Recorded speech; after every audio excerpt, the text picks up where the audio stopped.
Salah satu tarikan pelancong yang datang ke Singapura pastinya Arca Merlion berkepala singa berbadan ikan yang terletak di Merlion Park. Saban hari ia dikunjungi oleh pengunjung tanpa mengira waktu baik siang mahupun malam.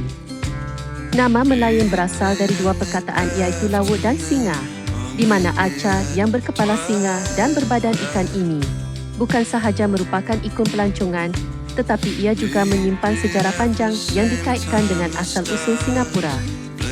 Kepala singa dikaitkan dengan Sang Nila Utama, seorang putera dari Palembang yang telah sampai di pulau ini pada abad ke-13. Menurut ceritanya, Sang Nila Utama terlihat seekor haiwan yang dipercayai singa. Sejak peristiwa itu, Sang Nila Utama menamakan tempat ini sebagai Singapura.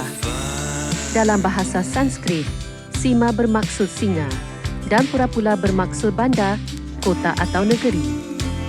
Manakala bentuk badan ikan pula melambangkan asal-usul tempat tersebut sebagai sebuah kampung nelayan dan kerajaan Majapahit memanggilnya Temasek. Dalam bahasa Jawa kuno, Temasek bermaksud bandar laut. Walaupun mempunyai kaitan sejarah, Arca Merlion ini bukanlah satu peninggalan purba. Almost there, but the monkeys they all read now appearing nowhere. Let's go to. Selepas jambatan Aplanet siap dibina pada 1997, pemandangan Arca ini dari tepi laut agak terlindung.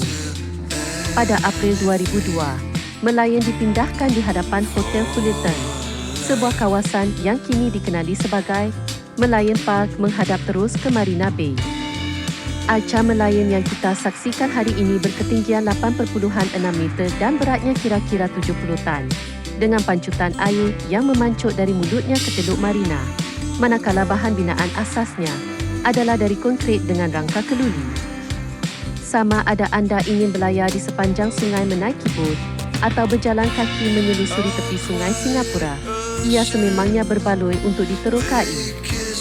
Daripada asal-usulnya sebagai sebuah perkampungan nelayan yang dikenali sebagai Temasek, hinggalah kepada peranannya sebagai pelabuhan perdagangan di bawah kolonial Inggeris. Sudah tentu sejarah kota singa tidak dapat dipisahkan daripada sungai Singapura.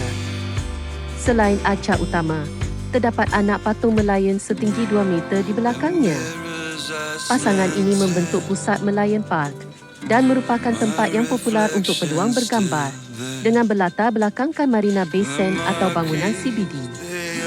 Akses ke Merlion Park agak mudah dengan menaiki MRT, kemudian berjalan kaki melepasi Fullerton.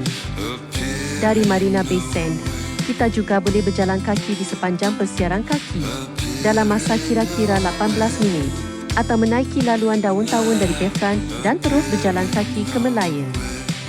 Walaupun pengunjung sentiasa ramai, tidak dihadkan waktu lawatan dan tidak kekenakan sebarang bayaran.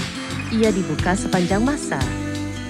Ramai pemandu pelancong mengesyorkan untuk melawat pada waktu pagi atau sekitar senja untuk mengelakkan kepanasan dan kesesakan. Bergambar pada waktu malam di lokasi ini juga menarik dengan pencahayaan dari bangunan di sekelilingnya.